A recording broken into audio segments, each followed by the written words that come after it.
Hey, how's it going, YouTube? This is Team Limited Slip. I'm the driver of the S95 and GT500, and this year we'll be going to the fabulous Ford show. Once again, we're back to Irwindale Speedway. I know for everybody watching the channel, you've seen a lot of Irwindale Speedway lately, but this show has been held here for a couple years now. Irwindale Speedway did not always host this show. It recently got moved there a couple years ago. So some people may ask, what is the fabulous Fords Forever? Well, it's a place where people gather together and bring all different types of Fords, all to one place. Anything from a Model T, to a Cobra, to a pickup truck, Ford Bronco, especially Mustangs, and you get the point. So basically, as long as it's a Ford, but this also includes Mercurys and Lincolns, and it's one of the biggest car shows in Southern California. This show is held once a year since 1984.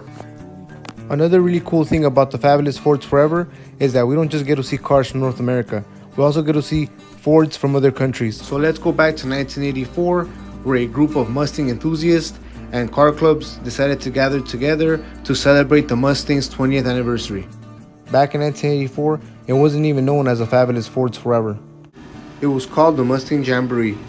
So according to Google, because Google's never lied, and to the Ford Club Council, the Mustang Jamboree Was held in the Warner Brothers Ranch facility, which I believe is also called Burbank Ranch, because in the bottom of the article, that's how it's written. However, I heard differently from this podcast. The Fox Body FX podcast interviewed two people. He interviewed a wonderful couple that I believe are in charge of the Fabulous Ford Show now. This is a great podcast, so for anybody interested, be sure to check it out. During the interview, it was mentioned that the first show in 1984 was held in Griffith Park. I was not there in 1984, so I cannot confirm that. What I did confirm is that the first show was called the Mustang Jamboree, and that the Fabulous Ford Show did not get that name until 1986, and it was held in Knott's Berry Farm from 1986 all the way till 2018. In 2019, the show was moved to the Anaheim Stadium, also known as the Angel Stadium. And in 2020, you all guessed it, the pandemic happened, so there was no show for 2020. The show got moved to Irwindale Speedway, and it has been held there since 2021. So like I mentioned, the Mustang Jamboree was a event put together by a bunch of Mustang enthusiasts and other car clubs to celebrate the Mustang's 20th anniversary. So to celebrate the 20th anniversary, Ford produced a special model called the GT350. They only came in one color, which is Oxford white, and they came in three different body styles: hardtop, convertible, and T-top. And they came with three different engine options: a 5.0 with a 4-barrel, a 5.0 with a EFI system, which is also known as central fuel injection, which is basically, it looks like a carburetor, but it has two injectors, and lastly with a turbo 4-cylinder. The turbo model came with a different hood. Unfortunately, Carroll Shelby sued Ford for using the name GT350. In my opinion, it's a very unique car to have and a piece of history. I used to own one of those 1984 GT350s back a few years ago when Fox bodies were cheap. Unfortunately, I sold it, and I still miss it till this day. I learned a lot on that Fox body. Shout out to Mike's Auto Repair. Thank you, Mike, for showing me how to work on cars and putting up with all my shenanigans. Now, I'm not saying you can't drift a convertible, but this one being an automatic with a CFI option would have taken a lot more work, money, and time to get it into drifting than just buying a whole other car. Let's just say I was inspired by a particular YouTuber to get into drifting with an S95 Mustang. So with the money I got from the Fox body and help from a friend, I was able to get this S95 together and start drifting with it. Eventually this led to a different rabbit hole, which is road racing, a completely form of racing compared to drifting, but that's a story for another day. So for this year's Ford show, I decided to change things up a little bit. I'm taking my Ford Bronco this time. I have been taking my Mustangs since 2015 to the Fabulous Fords Forever show. And I'm very happy that I have been part of the Fabulous Fords Forever show since then. I've always been a Ford Bronco fan, so that's why I bought one. Ford Broncos have been around, just like the Mustangs, since the 60s. They were first released in 1966. There is a total of 6 generations of Ford Bronco. The Ford Bronco was discontinued in 1996, but then was brought back again in 2021. And it had a ton of improvements. My particular Bronco is a Big Ben with a Sasquatch package. It's a 7-speed manual with a turbo 4-cylinder. You don't have to buy the highest trim to get the Sasquatch package. The Sasquatch package can be added to any of the 7 to 8 trims. The Sasquatch package is basically a lift kit that includes a 35-inch tires, better shocks. There are a couple other items that you can also include in that, but it all depends on what you pick. Here's some things about my Bronco that are kind of cool. My Bronco has other driving modes, and you pick them based on the type of surface you drive on. This particular Bronco does have front and rear lockers, but it does not include the disconnect sway bars. Those are just a few cool features my Bronco has, but let's get back to the show. So, if you're part of the show, expect your morning to start early. My group and I are already used to this, so usually we get something to eat before heading out. One of my favorite things about going to the Ford show is that on our way, we usually encounter tons of Mustangs. And every here and there, you might catch a Chevy. Every year is different, so you never know what to expect when you show up to the Fabulous Fords Forever show. Here's one thing I did notice, that the location has a lot to do with what happens at the show. In my opinion, it's great that they brought it to Roanoke Speedway because at this point, it's not just about a car show, there's also racing. Who knows, maybe next year I'll participate on some of the racing they have out here.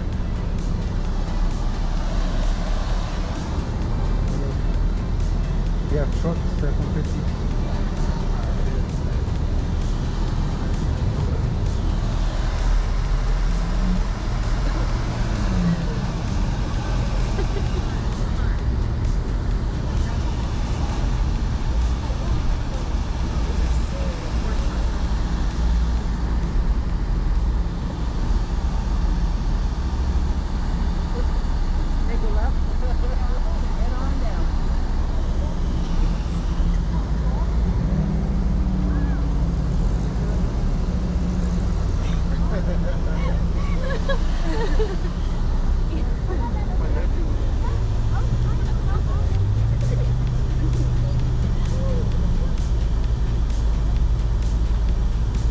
Watch the crowd because there's a lot of idiots walking around, but Broncos are in that corner way over there. Thank you.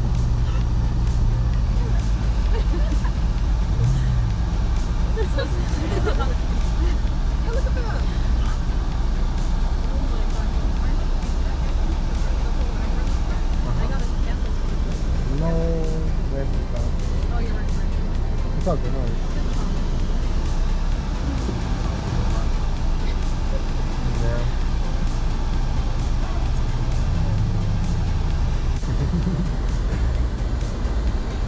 Shout out to Ruben, thank you for supporting the channel.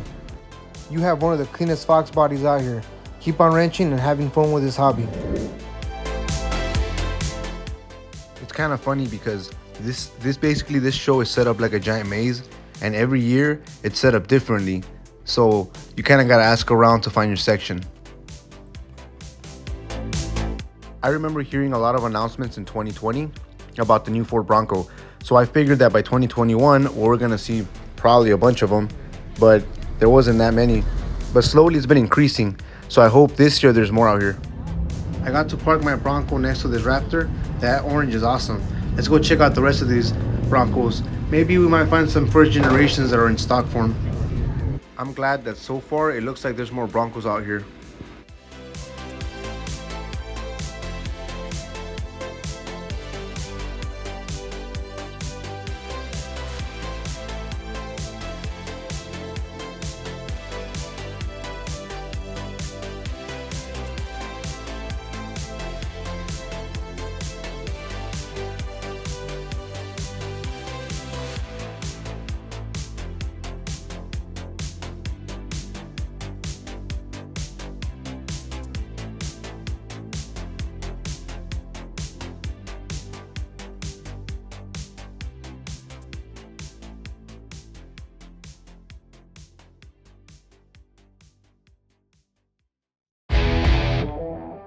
Most of the first generation and second generation Broncos are modified. This one looks to be in stock form. I wonder what engine it has. Judging by the emblems, it says 289, so it's equipped with a V8. Come on Ford, let's get some V8s in these new Broncos.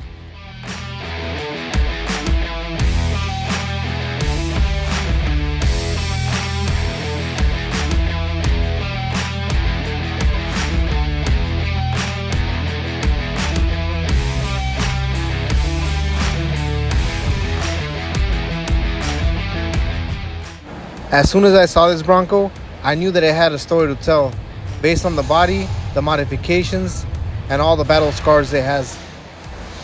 We'll get to it later.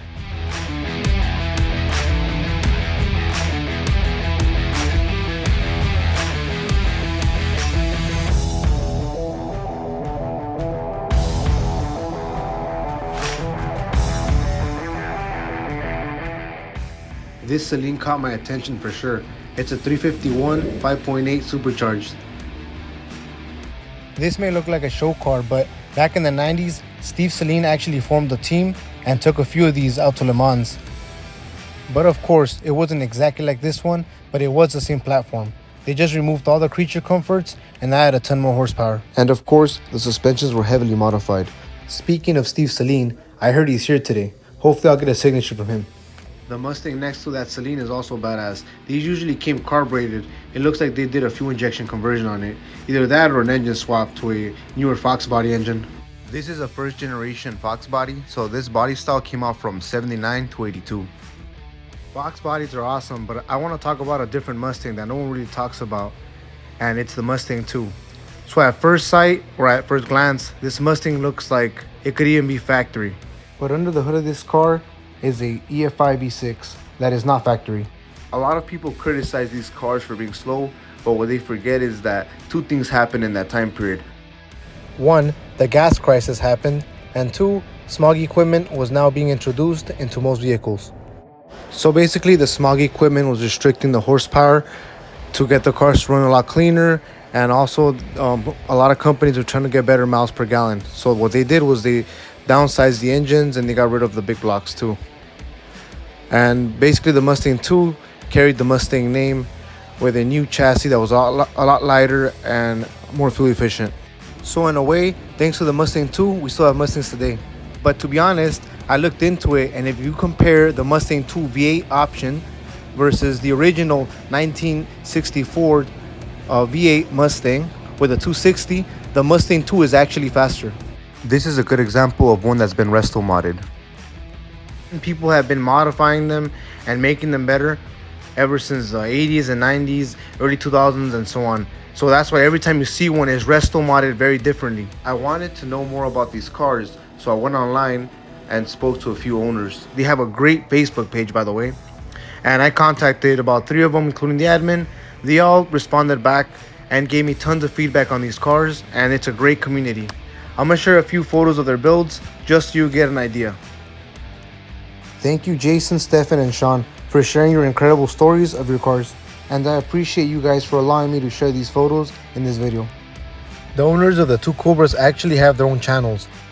From what I've learned, Mustang 2 owners are very dedicated Mustang enthusiasts.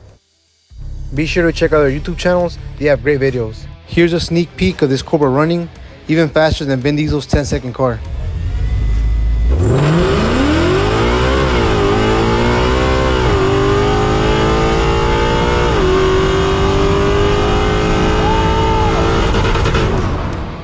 That was an excellent run. Let's check out some more drag racing. Let's get back to the show. Now, we talked about the Mustang being introduced in 1964. This is the 60th anniversary of the Mustang. The Barracuda actually came out 3 weeks before the Mustang, but nobody noticed.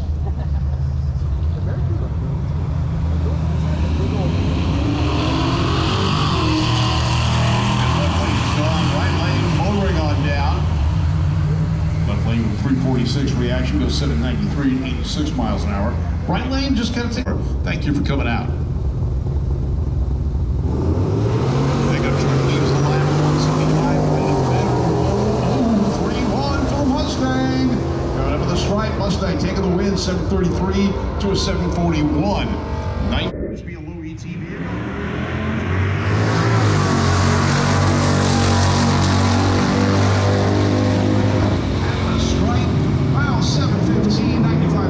If you missed a shift, the pedestrian is past you in the intersection.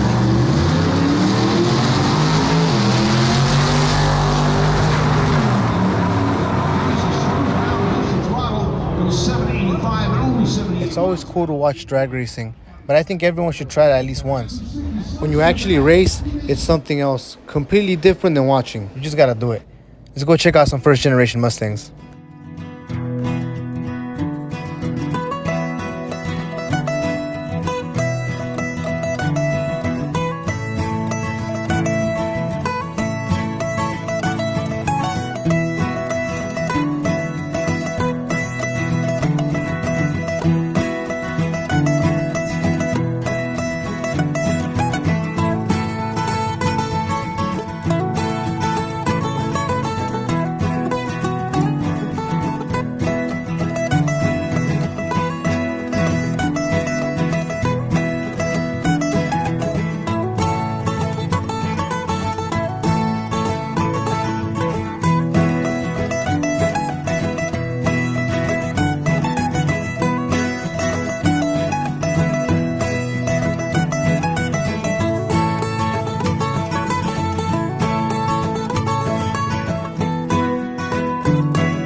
Another great thing you can find out here is that a lot of companies show up and give away a lot of stuff.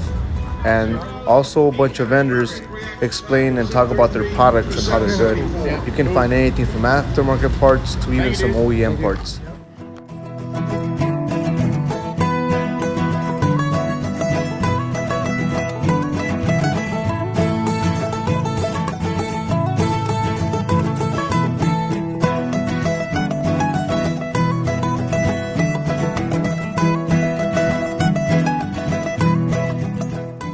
Another thing that is great about the Fabulous Fords Forever show is that they allow people to bring their car clubs and set up tents.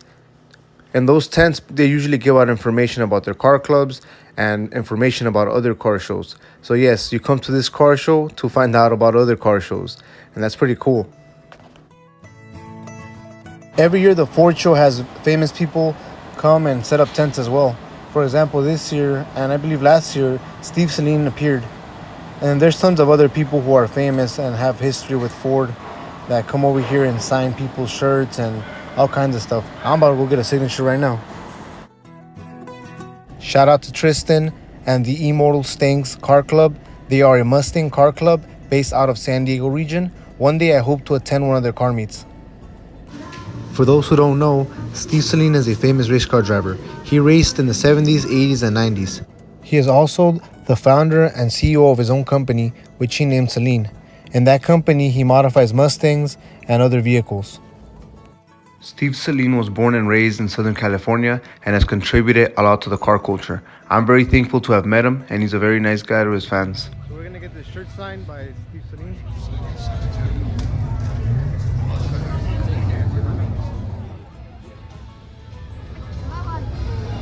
Besides Steve Saleen, there's other famous people here. For example, the Carroll Shelby team and the Ford Performance team, and even the girl from Gotham Garage is in this tent right now. She was nice enough to let us take a photo with her.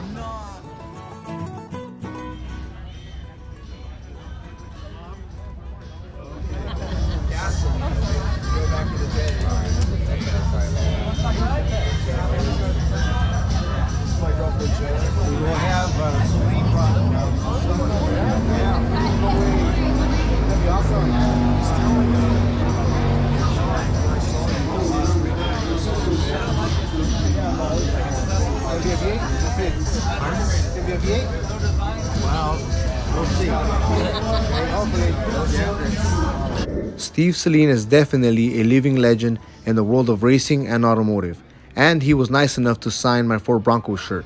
Not only that, but he told me that for this year, they're going to be working on a Saleen Bronco. I'm sure his team is going to do a great job. Here's some photos of some prototypes I've seen online.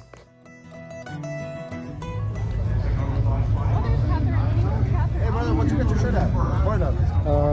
Forever 21. There you go. I bought it. Would you sell it? No. Every year, the Fabulous Fords Forever show has a different design for their t-shirts. And also they have other stores that sell all kinds of Mustang shirts and other Mustang stuff. That's another cool thing to look forward to when coming out here to this show. They even sell off-road wheels and other stuff, including things for the Broncos and other Fords. I really wish I could record all the cars that came out here today. But you know what? I'm going to leave it like this. That way people can come out here and see everything for themselves next year. There is a lot of things to look forward to out here. So you know what? I'm not going to kill it and record everything. However, I do want to share one last story. This story is Bronco related. This year I came to represent the Ford Bronco. So I decided to share this one last story in keeping up with the theme of the Ford Bronco. So I met this very nice guy who shared his story about Baja racing. I guess I just got lucky that I was at the right place at the right time, because when it comes to Baja racing, there's definitely more than meets the eye to that sport. The reason I say that is because in any type of racing, winning and being number one is the main priority. Well, in this type of race, sometimes completing the actual race becomes the main priority, because this type of race it's not in a nice paved road or a nice track that's, cleaned and all that stuff. This is treacherous terrain, and even the locals can sometimes set booby traps to send the trucks up in high jumps or let them get stuck in the mud. So here's the man, Mr. Cervantes. He's going to share with us a little bit about his Ford Bronco. What engine you got on this thing? 51 Wisner, 500 horsepower. And you race where? Down Baja in Barstow. And that's it. How long you been doing it for? Since 2002. That's badass, man. Yeah. Yeah. What year's your Bronco? 75. Awesome. Yeah. I spoke with him for more than a few minutes. He shared a lot about his personal story and how he got into Baja racing. Now it's like And basically he explained what Baja racing is and what the truck does and how it was built to participate in such a sport. I think it's crazy that the engine air intake is placed inside the cabin to protect it from the debris and all that sand. He primarily participates in the Baja 500, and he explained to me how every single spot on the truck is used to store extra parts, equipment, tools, because this is an endurance race. So basically the truck has to last. For those of you that follow the channel, know I love racing and I like trying different types of racing. Now, as if for Baja racing, I've never tried it, but I did some research and it turns out that it was started by two guys who rode a motorcycle in the 60s. And throughout the years, there's been different trails and different ways to get across it. And yes, there's different classes. Even Volkswagens participate in this type of sport. And there's, depending on which one, whether it's a 250 or 500 or 1,000, that's the length of the track, 1,000 being the farthest, which is 1,000 miles. So yeah, it's pretty interesting. And I hope to one day try it. So shout out to Mr. Cervantes. Thank you so much for sharing your wonderful story. And I hope you keep on doing what you love in the Baja racing world. Now I'm sure every car out here has a story and a purpose to why it was built that way. The reason I make these videos is to show people how to be part of the car community in a positive way. So pick up a wrench or pick up a book, learn a new skill, help a friend with this project, keep the racing at the tracks, support our local drag strips, and let's be safe on the streets. But most importantly, have fun with this hobby and enjoy the car culture. Thanks for watching this video. Hopefully next year you'll be part of the Fabulous Fords Forever show.